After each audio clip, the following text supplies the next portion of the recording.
pesquisa também está preocupada em pensar o rural num contexto de metropolização, de um lado, mais ou menos no mapa que já foi mostrado de amplitude, mas, por outro lado, da multiplicação de pequenos municípios, com 5 mil, 10 mil habitantes. Né? Bom, é nesse período, mais precisamente nos anos 90, que começam a aparecer críticas mais sistemáticas à dicotomia do rural e urbano, até então naturalizada entre nós. Essa crítica ela passou a ser feita a partir de uma perspectiva que procura entender e valorizar os espaços rurais em oposição à leitura que vê os espaços rurais explicitamente ou não como algo residual, fadado a não ser relevante, um lugar de atraso a ser superado. Né? Como bem mostraram todos como Zé Guida Veiga, Nazaré Vanderlei, Adilson Cavaleiro, que já foram mencionados aqui.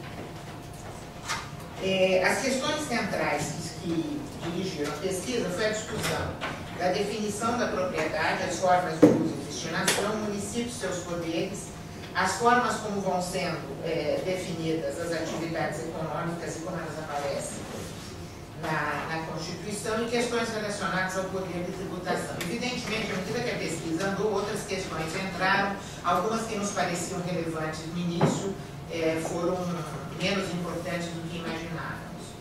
A hipótese que nós ensaiamos é que nós precisamos refletir sobre as mudanças que se operaram nos marcos legais nos últimos anos, não ligadas estritamente à sua dimensão produtiva, mas à emergência de novos atores que trouxeram ao espaço público, por meio de suas ações, a revalorização de modos de vida ligados a esse espaço. Desde o final dos anos 70, a multiplicação de conflitos por terra, lutas por melhores preços para produtos agrícolas, direitos previdenciários, etc., revelou para um espaço público facetas de um rural muito pouco conhecido até então. Sem terra, seringueiros, costeiros, atingidos por barragem, pequenos agricultores, povos indígenas e muitos outros se mostraram como atores que recusavam não exatamente a modernização, mas os efeitos perversos da modernização e que começaram a disseminar demandas que, nas suas especificidades, acabaram por mostrar outras possibilidades e a necessidade de afirmação de uma outra concepção do rural. Então, no final dos anos 80, no bojo desse clima muito particular dos anos 80 no Brasil, que começa a ser verbalizada a ideia de um novo modelo de desenvolvimento rural que valorize essa diversidade que já foi muito falada aqui, que eu não vou retomar. Com isso, se colocava em questão o próprio modelo de desenvolvimento, baseado cada vez mais em grandes unidades produtivas modernizadas e que tendiam a esvaziar os campos. Da mesma forma, demonstrava o desejo de ficar no campo, mas em outras condições, distintas das vividas por eles e por seus antepassados. Não vou explorar as diferentes formas da luta no campo, né? Mas elas são fundamentais para que tanto acadêmicos, como assessores, como instituições que dão apoio às lutas, como gestores públicos, passassem a fazer a crítica das categorias instituídas, as concepções dominantes sobre o rural, e se iniciasse o caminho para a desnaturalização dessa forma de compreensão.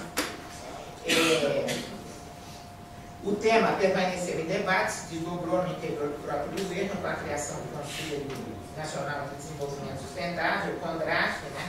E a produção de uma série de debates que recolocavam a ideia de que o Brasil rural precisa de uma estratégia de desenvolvimento e a ideia de que precisa de um Brasil rural urgente. Bom, desde então, diversas reflexões afloraram, atualizando e problematizando a forma como o rural vinha sendo concebido.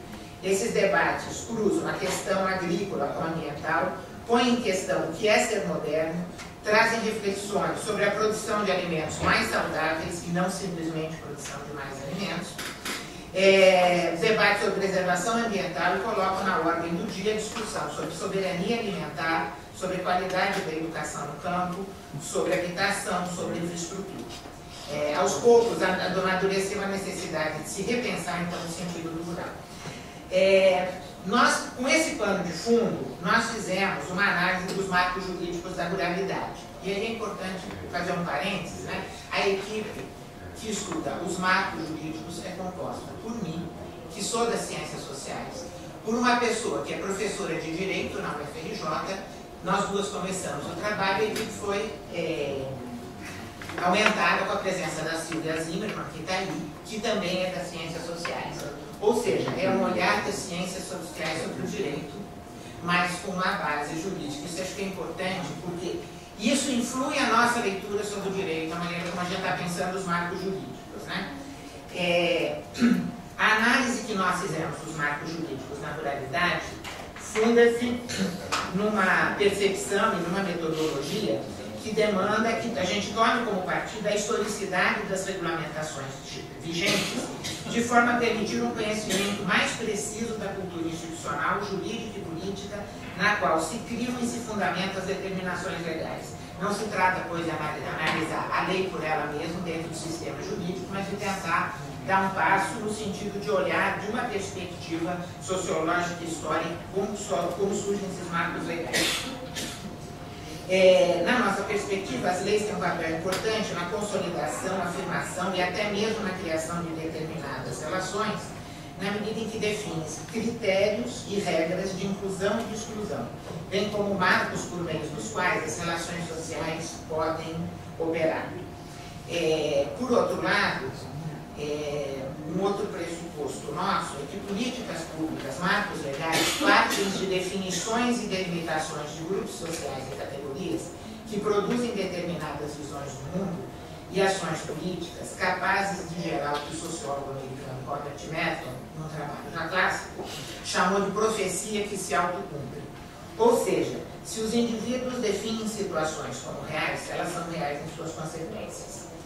No caso que nós nos propomos analisar, e que tem fortes rebatimentos no marco legal, se o rural é entendido como equivalente de agropecuária, ele tende a ser visto estritamente como espaço de produção e a desenvolver políticas que o vejam estritamente como um espaço de produção, e tudo que está em torno não é mais enxergado. Tudo que está em torno é obscurecido, inclusive as pessoas que vivem no meio rural, que passam a ser vistas estritamente como aqueles que produzem, mais nada. Então, considerando esses marcos, o trabalho teve 3 etapas. O primeiro foi uma leitura das constituições brasileiras desde 1824, tentando pegar diferentes momentos em que as constituições, direta ou indiretamente, faziam referência ao rural. A segunda etapa foi buscar legislações complementares, bem como uma diversidade de instrumentos legais que tiveram importância para a definição do rural e do urbano. Evidentemente, não fomos exaustivos, nós localizamos diversos documentos, né, mas consideramos os mais significativos. Procurando sempre identificar os contextos em que foram produzidos, as preocupações e as disputas adjacentes a essa produção. O terceiro momento da pesquisa foi, frente a esse amaranhado da produção jurídica, né, como é que isso opera, efetivamente. E nós, então, escolhemos 3 municípios sem nenhuma preocupação desses municípios serem representativos, né? Não queremos dizer que foi uma coisa amostral, nós escolhemos 3 municípios com características diferentes, pensando que esses municípios nos ajudariam a levantar questões sobre como essa definição rural e urbana opera. Um pouco o que o professor Jean-Luc já falou, que na verdade quem define o que é rural e urbano é o plano municipal, né? É no plano municipal que se faz essa delimitação mais concreta. Bom, dadas as limitações de tempo que nós tínhamos, nós escolhemos 3 municípios, um pequeno com menos de 20 mil habitantes, que não precisaria, de acordo com o estatuto da cidade, fazer plano diretor. Mas nós escolhemos um com menos de 20 mil habitantes que fez o plano diretor, porque nós achamos interessante, quisemos entender qual era a questão que estava em jogo aí. O segundo foi um município médio, que tem uma produção agrícola importante, mas é um município que está passando por uma industrialização, processo de industrialização e urbanização muito rápido. E o terceiro foi um município metropolitano, né? Colado numa metrópole como o Rio de Janeiro, né? Para tentar entender o que é o rural desses 3 municípios. Esse caso do município metropolitano, o caso da cidade de Nova Iguaçu, para nós era particularmente interessante porque ele é um município que tem uma história agrícola importante e, de repente, Pelo plano diretor de 1997, ele deixou de ter área rural, por cidade de Nova Iguaçu. Ou seja, as áreas rurais foram abolidas por decreto, o município tinha 3 assentamentos rurais. E comunidades, além dos assentamentos, comunidades de agricultores importantes. Né?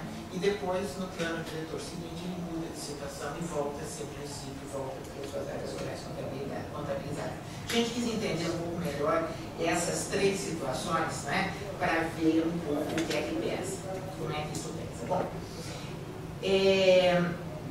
tentando fazer uma síntese rápida das questões mais importantes que nós encontramos na pesquisa, eu não vou entrar aqui nos casos dos municípios, que não vai dar tempo, isso é só para dizer como é que foi o desenho geral. Olhando numa perspectiva histórica, a gente verifica que quando se intensificou a urbanização do Brasil, o mundo rural foi socialmente sendo rotulado como local de atraso, de carências, de incivilização, de falta de infraestrutura. Era o lugar da falta por excelência. E foi sendo produzido como oposto à cidade e não complementar, oposto, condenado ao desaparecimento como efeito do progresso que residiria no urbano totalmente idealizado. Mas também, simultâneo e contraditoriamente, ele foi percebido em diversos momentos como espaço capaz de contribuir para ordenar o urbano, na medida em que fosse capaz de reter população e evitar a ida para as cidades, assunto que começou a ser mais intensamente tematizado e tornar-se objeto de algumas leis já nos anos 30. A questão era como evitar que a população rural viesse para as cidades, não pensando na qualidade de vida do rural, mas pensando no que isso traria de problemas para as cidades que já começavam a assinalar problemas de urbanização. Uma outra concepção que vai se desenvolvendo também lado a lado no processo de industrialização, mas é mais antiga que ela, é a concepção de rural como espaço estritamente de produção. Portanto, a legitimidade do rural nessa ótica, e que obviamente eu insisto, a partir disso tudo é reforçado pela legislação, a legitimidade que é dada para o rural é a sua capacidade de fornecer, quer no mercado interno, através da produção de alimentos, quer ao externo, gerando divisas. Obviamente, não se trata de menosprezar a importância das atividades produtivas, mas de ressaltar como, ao longo da nossa história, a legislação deu pouquíssima importância às populações das áreas rurais. Os exemplos são inúmeros. A legislação trabalhista, ela surge nas áreas urbanas a partir dos anos 20, mais ou menos. Nas áreas rurais, só em 1963. E depois também de lutas sociais intensas. Preocupações com melhoria de condições de vida, com políticas de saúde e educação, começam a aparecer na legislação pontualmente a partir da década de 30, mas não saíram das cartas de intenções, não se desdobraram em ações efetivas. Um exemplo disso, por exemplo, é o Serviço Social Rural. Né? Mas há outras, né? Há várias outras.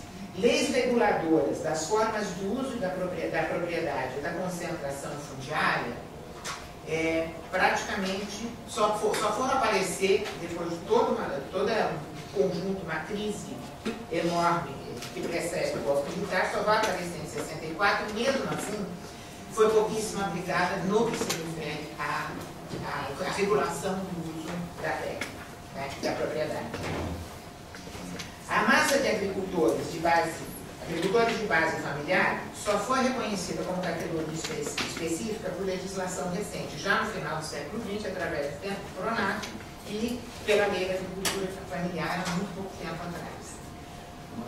Esses são alguns indicadores, né, de como a legislação olhou muito pouco, né, tratou o geral como uma coisa, o rural como uma coisa muito genérica, né, sem olhar para a sua diversidade e principalmente sem olhar para as populações que viviam nesse meio. Né.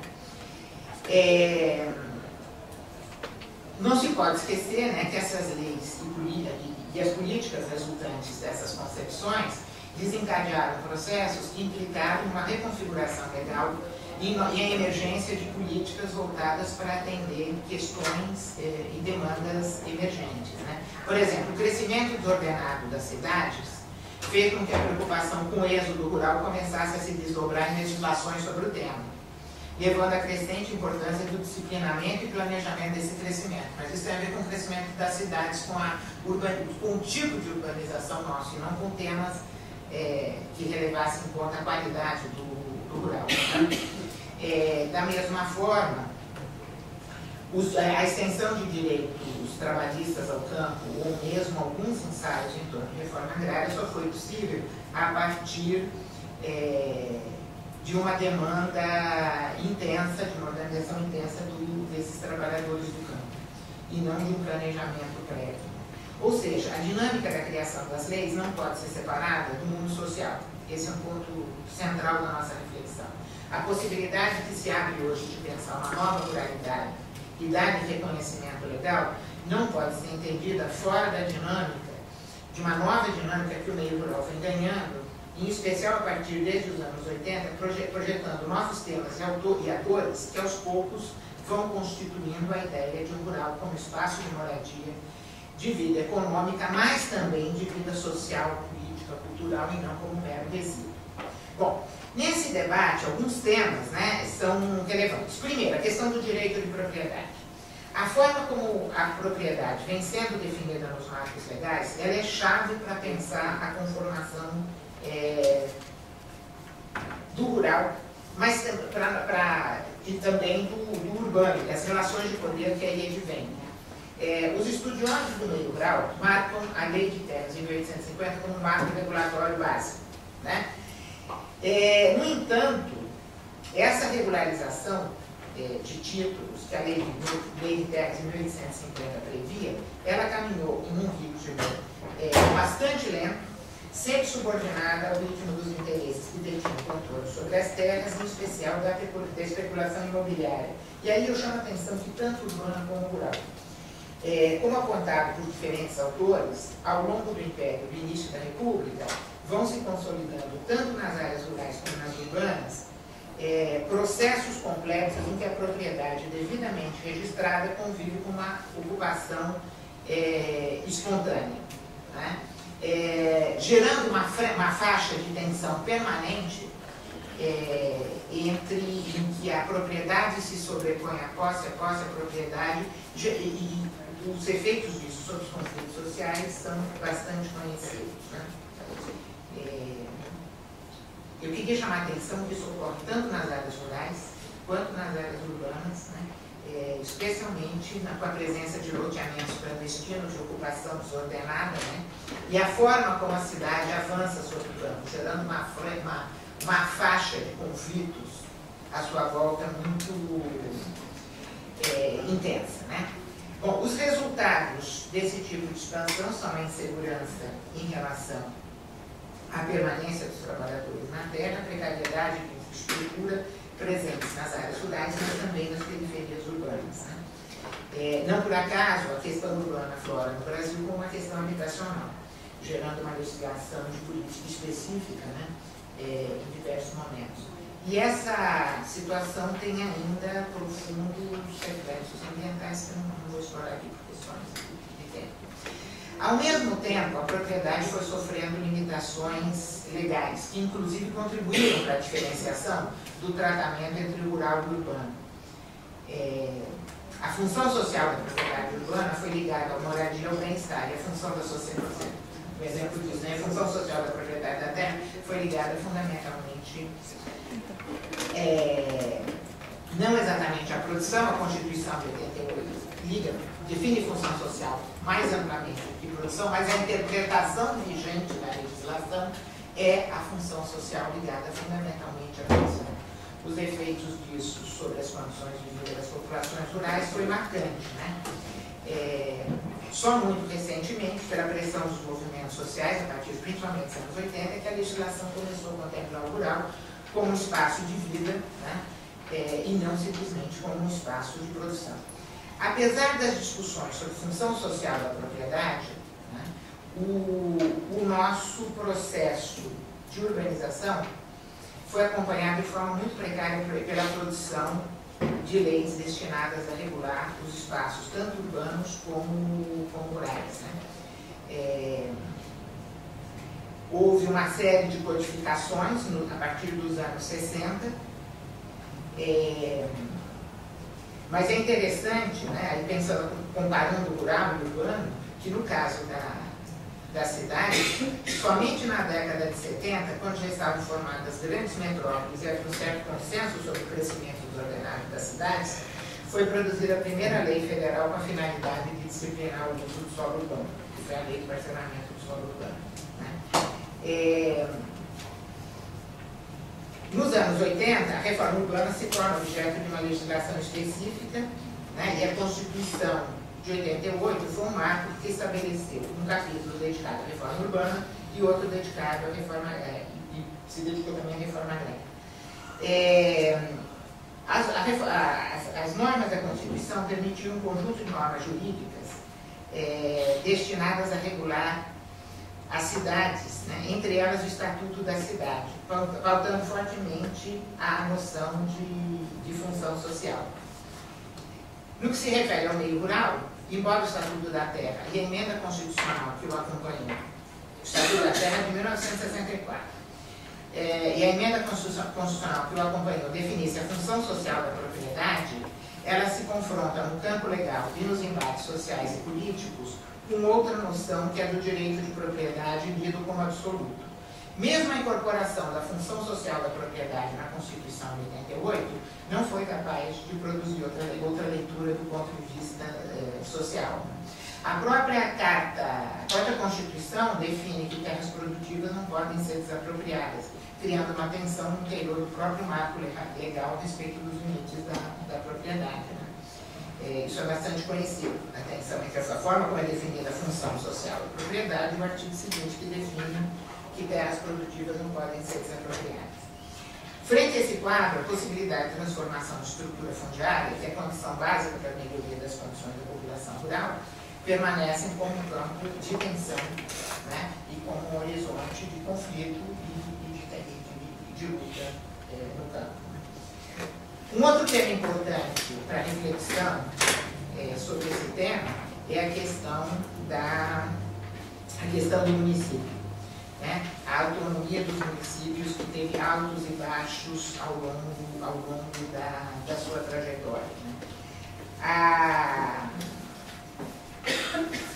E é interessante, né, porque nesse dilema, né, entre a União e os seus entes federados, principalmente os municípios, o poder a eles delegado é intrínseco à estrutura federalista, mas deve ser ressaltado que tem implicações na possibilidade dos municípios realizarem investimentos em suas áreas rurais, uma vez que elas são consideradas áreas de responsabilidade da União. É a União que desapropria terras, que cria reservas ambientais, ou a União ou os Estados, né? Demarca áreas de populações tradicionais e assim por diante. Então, pela complexidade dessas tarefas e pelo fato de operar outros tipos de fronteiras que não estritamente administrativas, seria difícil pensar essas tarefas estritamente no âmbito local do município. O que queremos apontar é que, como resultado, o município meio que se sente desobrigado de investir nelas, de investir na área rural, o que complexifica mais ainda a situação do rural, né, da maneira como o rural tem sido lido. E nosso atual texto constitucional foi conferido aos municípios um papel central na delimitação entre o rural e o urbano. Dessa perspectiva, um elemento-chave parece ser a questão tributária, né, a possibilidade de arrecadar o IPTU, que tem sido o tema mais recorrentemente apontado. Mas é interessante definir também outros elementos que contam nessa definição, né? Na medida em que, quando a gente analisa as receitas, o IPTU parece não ser tão importante assim na receita municipal. Mas há limitação em termos de alguns usos considerados indesejáveis e também tem a ver fundamentalmente com a própria lógica imobiliária que leva os municípios a legalizarem o ilegal. Então a gente tem diversas situações aí que têm que ser consideradas na sua diversidade e não apenas pensar sobre uma única perspectiva. Né? Os casos que nós estudamos dão algumas indicações interessantes sobre isso. Né? Um outro aspecto que nós procuramos trabalhar um pouco são os planos diretores dos municípios, que são feitos sob controle do Ministério do Ministério das Cidades. Né? E é interessante que o plano diretor, ele é um plano diretor para o município, mas que pensa fundamentalmente o território urbano. Né? São raros os planos diretores que pensam o município na sua complexidade. Eles olham para o urbano e o rural, o plano diretor aparece também como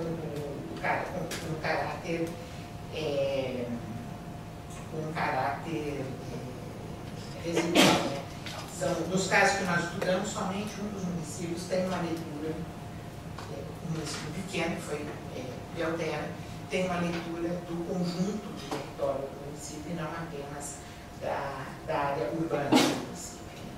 Bom, para além disso, nós temos que lidar com a situação dos municípios brasileiros, né? O Estatuto da Cidade formaliza a necessidade de planejamento, etc., há que considerar que os municípios não têm um histórico, não têm uma competência específica, muitas vezes, para executar o planejamento, muito menos instrumentos legais para isso. Então, a gente encontra municípios sem cultura administrativa, com competência institucional e financeira para lidar com determinadas ordens de problemas muito baixa. Né?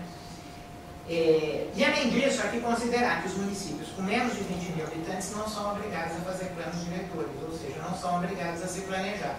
Só que os municípios com menos de 20 mil habitantes, eles são cerca de 60%, 70% dos municípios brasileiros, né?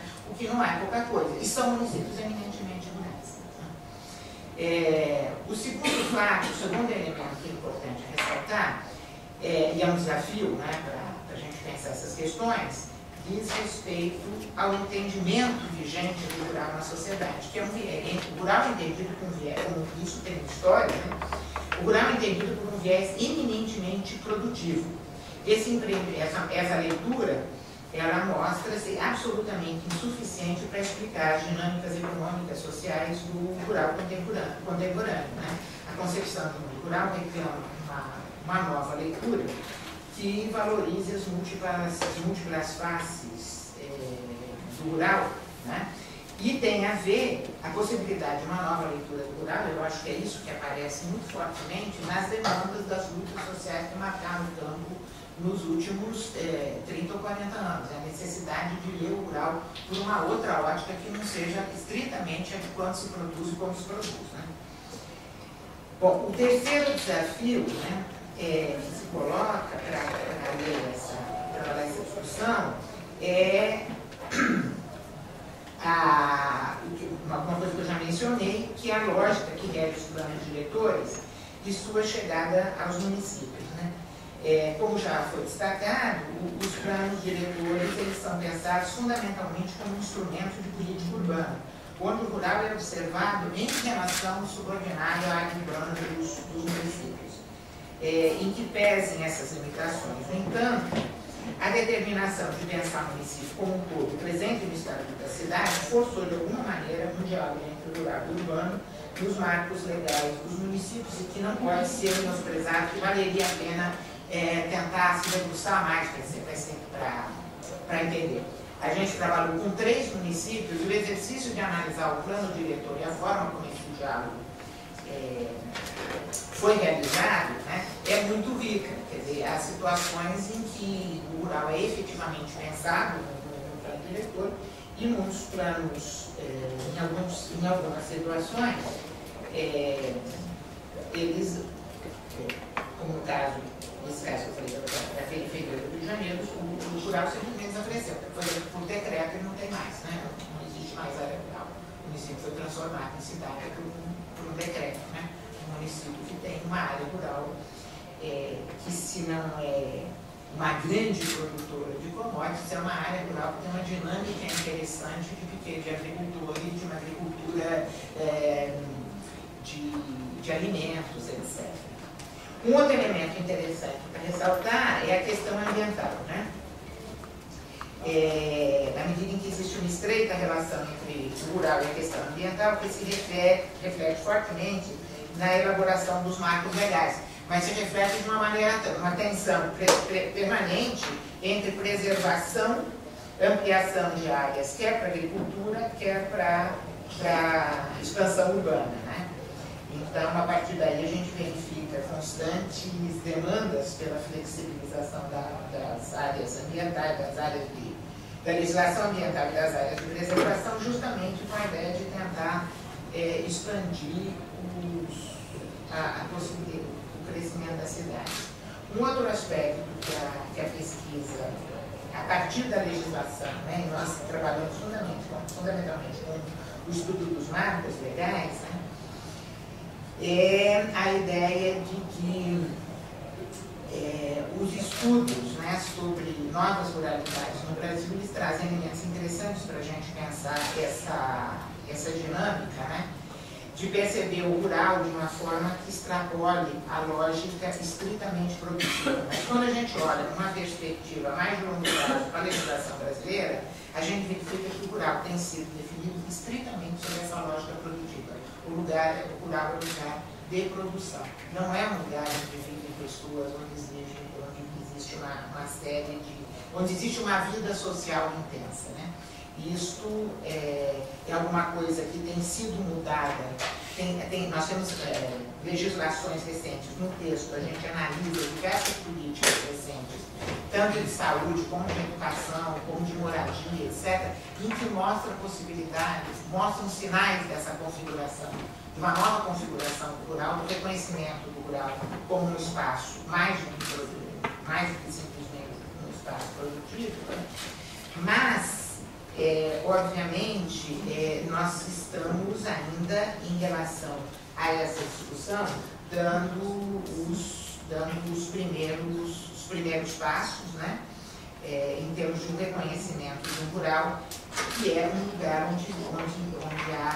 onde há vida, onde há demandas, né, e que exigem políticas mais voltadas para essas demandas. Bom, em síntese, é isso.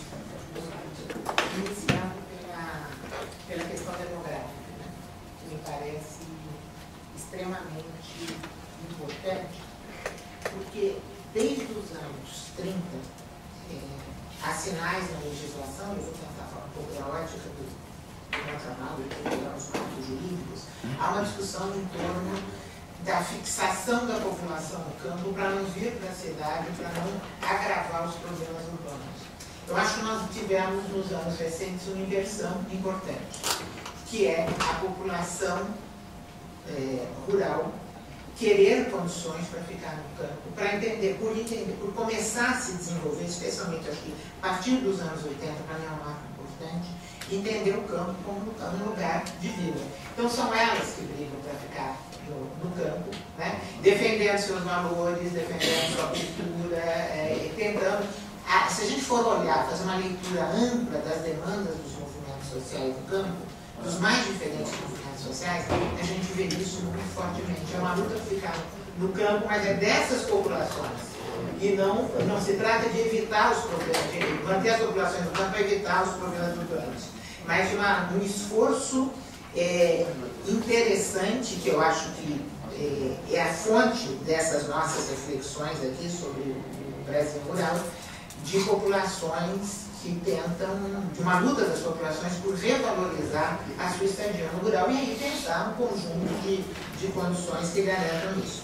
Um outro aspecto que eu queria comentar, que eu acho que para mim é crucial, é uma retomada da discussão do rural a partir de um tema que é mais novo, que é a questão ambiental, né? Eu acho que isso nos permite fazer uma leitura do rural sobre outra ótica.